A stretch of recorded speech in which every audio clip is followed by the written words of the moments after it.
এতটা দিন পেরিয়ে আজও মায়ের জন্য কাঁদি, কারণ আমার মা যে ছিল ভীষণ মিথ্যাবাদী।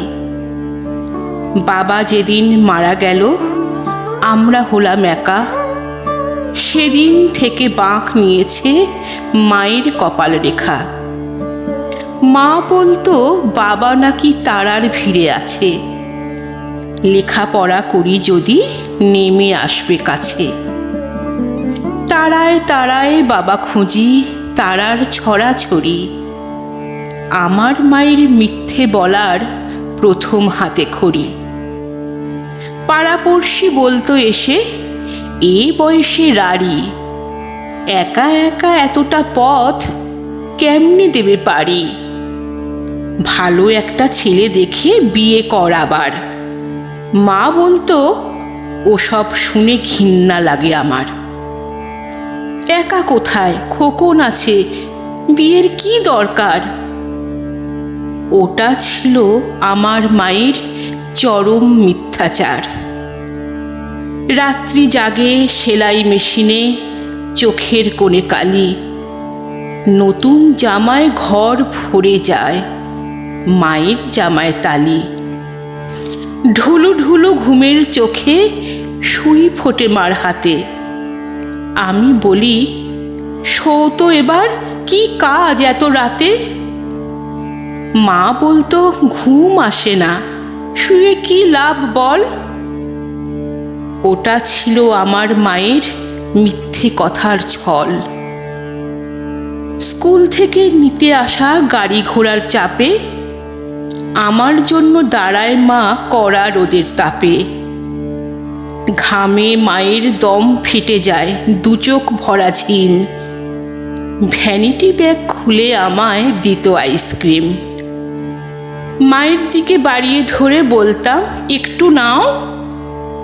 মলিন হেসে মা বলতো, খাও তো বাবা, খাও।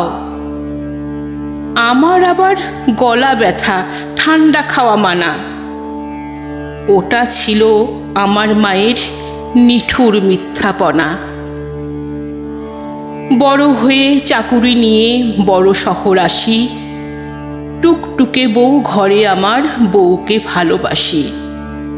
পস এলাকায় বাসা নিয়ে ডেকোরেটর ধরে সাজিয়ে নিলাম মনের মতো অত্যাধুনিক করে। মা তখনও মফস্বলে কুশিয়ারার ঢালে, লোডশেডিংয়ের অন্ধকারে সন্ধ্যা বাতি জ্বালে। নিয়ন বাতির ঢাকা শহর আলোয় ঝলমল। মাকে বলি, গঞ্জ ছেড়ে এবার ঢাকা চলো। মা বলল, এই তো ভালো, খোলামেলা হাওয়া, কেন আবার তোদের ওই ভিড়ের মধ্যে যাওয়া। বদ্ধ ঘরে থাকলে আমার হাঁপানি ভাব হয়। ওটা ছিল আমার মায়ের মিথ্যা অভিনয়। তারপর আমি আরও বড় স্টেটসের অধিবাসী, বিশ্ব ব্যাংকের বিশেষজ্ঞ, মানুষ রাশি রাশি। দায়িত্বশীল পদে আমার কাজের অন্ত নাই। মায়ের খবর নেব এমন সময় কখন পাই। মা বিছানায় একলা পড়া, খবর এলো শেষে, এমন অসুখ হয়েছে মার, চিকিৎসা নেই দেশে। উড়ে গেলাম মায়ের কাছে, অনেক দূরের পথ। পায়ে পড়ে বলে, মাকি এবার ফিরাও মত। একা একা গঞ্জে পড়ে কি সুখ তোমার বলো, আমার সঙ্গে এবার তুমি আমেরিকা চলো। এসব অসুখ আমেরিকায় কোনো ব্যাপার নয়, 7 দিনের চিকিৎসাতে সমল নিরাময়। কষ্ট হাসি বুকে এনে বলল আবার মা, প্লেনে আমার চড়া বারণ, তুই কি জানিস না। আমার কিছু হয়নি তেমন, ভাবছিস অযথা। ওটাই ছিল আমার মায়ের শেষ মিথ্যা কথা।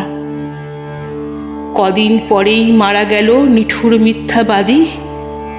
মিথ্যাবাদী মায়ের জন্য আজও আমি কাঁদি।